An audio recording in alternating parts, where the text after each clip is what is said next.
Hello everyone, welcome to junior engineer civil. আজকে আমরা করব গুপ্ত বইয়ের কোয়েশ্চেন উইথ সলিউশন। সাবজেক্ট হলো building materials and construction, question number 11 থেকে 20। শুরু করা যাক। তো first question number 11, stone suitable for rubble masonry should be option A hard, option B tough, option C heavy and option D light. আমরা দেখিনি rubble masonry কি। There are two types of stone masonry, one is rubble masonry and another is ashlar masonry. Rubble masonry কি? Rubble masonry is rough, uneven building stone set in mortar but not in regular courses. কি বলেছে? Rubble মেসনরি হলো এক প্রকার stone মেসনরি যেখানে স্টোনগুলো uneven এবং rough হয়। তো it may be classified as coursed rubble masonry, uncoursed rubble masonry, dry rubble masonry, polygonal masonry and flint masonry. Next is ashlar masonry. Ashlar masonry is constructed using accurately dressed stone that possess uniform and fine joints. তো অ্যাসলার মেসনরি কি? অ্যাসলার মেসনরি হলো stone মেসনরির এক প্রকারভেদ যেখানে স্টোনগুলো properly dressed এবং proper shape and সাইজে থাকে। তো it may be classified as ashlar fine masonry, ashlar block in course, ashlar chamfered masonry, ashlar rough tooled masonry and rock and quarry faced masonry. তো আমাদের অ্যান্সার কি হবে? অ্যান্সার হবে hard rock. তো rubble মেশিনারিতে সবসময় হার্ড রক ইউজ করা উচিত। Next question is question number 12, which of the following metamorphic rocks has the most weather resisting characteristics? Option A marble, option B quartzite, option C slate and option D limestone. তো বলেছে কোন metamorphic রকে weather resisting characteristic সব থেকে বেশি। এখানে চারটে rock দেওয়া আছে যার মধ্যে তিনটে মেটামরফিক। লাইমস্টোন একটা সেডিমেন্টারি রক। তিনটের মধ্যে মার্বেল, কোয়ার্টজাইট এবং স্লেটের মধ্যে কোন কোন মেটামরফিক রকের ওয়েদার রেজিস্টিং ক্যারেক্টারিস্টিক্স সব থেকে বেশি? তো অ্যান্সার কি হবে? অ্যান্সার হবে option B quartzite. Next question number 13, a good building stone should not absorb water more than option A 5%, option B 10%, option C 15% and option D 20%। Answer হবে 5%।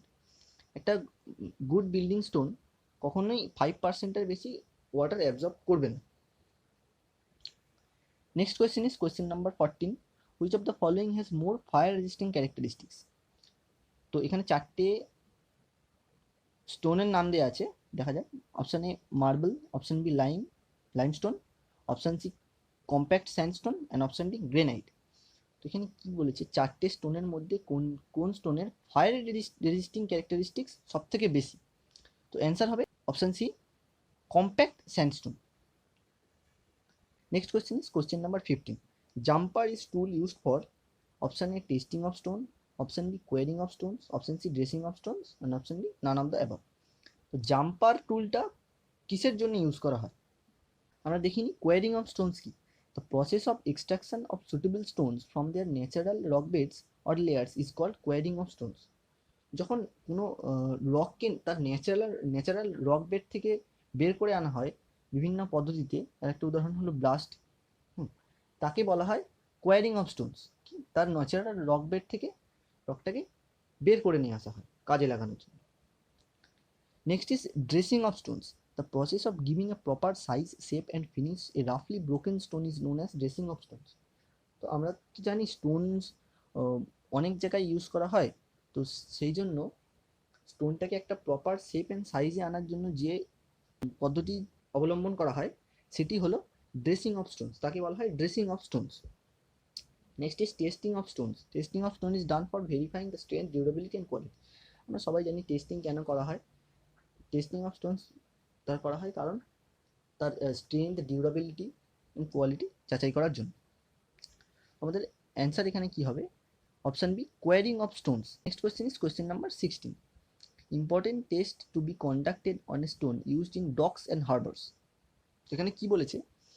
Doc এবং হারবারে যেসব স্টোন ইউজ করা হয় তাতে সেই সব স্টোনে সব থেকে ইম্পর্টেন্ট টেস্ট কী করা হয়? অপশন কি দিয়েছে দেখা যাক। Option A hardness test, option B workability test, option C weight test and option D toughness test, এটা মনে রাখতে হবে, এটা হলো ওয়েট টেস্ট, অ্যান্সার হবে weight test. Next question, question number 17, the predominant constituent which is responsible for strength in granite is option A quartz, option B feldspar, option C mica, and option D none of the above. বলেছে কোন predominant constituent গ্রেনাইটের স্ট্রেংথের জন্য responsible. কী কী option আছে? Quartz, feldspar এবং mica. তো অ্যান্সার হবে option A quartz. Question number 18, granite is not suitable for ordinary building purpose because option A it cannot be polished, option B it is not a fireproof material, option C it is costly, and option D it has less crushing strength। তো বলেছে ordinary building পারপাসের জন্য granite কেন use করা হয় না, তার কারণ এটা খুব কস্টলি। তো answer is option C, it is costly.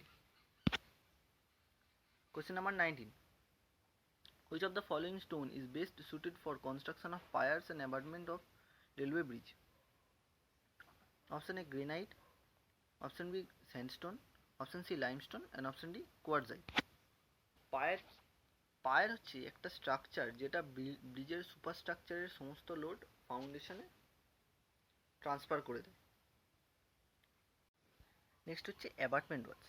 A bridge abutment is a structure which connects the deck of a bridge to the ground and at the end of a bridge span, helping its weight both horizontally and vertically। অ্যাবাটমেন্ট ওয়াল কি? অ্যাবাটমেন্ট ওয়াল ব্রিজের and স্পানে দেওয়া হয়, এটি কি করে? ব্রিজের ডেককে গ্রাউন্ডের সঙ্গে কানেক্ট করে। তো আমাদের অ্যান্সার কি হবে? Answer is option A granite. Mainly ব্রিজের পায়ার্স এবং অ্যাবাটমেন্ট ওয়ালের জন্য গ্রেনাইট পাথর ইউজ করা হয়। Next question is question number 20. The preparation of surface of stone to obtain plain edges or to obtain stone of required size and shape is known as option A wearing of stones, option B blasting of stones, option C seasoning of stones, and option D dressing of stones। তো এখানে কি বলছে? একটা স্টোনকে proper size এবং shape এবং এজগুলো plane করার যে পদ্ধতি তার নাম কি? এটা হলো ড্রেসিং অফ স্টোনস। তো answer is option D, dressing of Stones. So thank you for watching. Please subscribe our channel. Goodbye.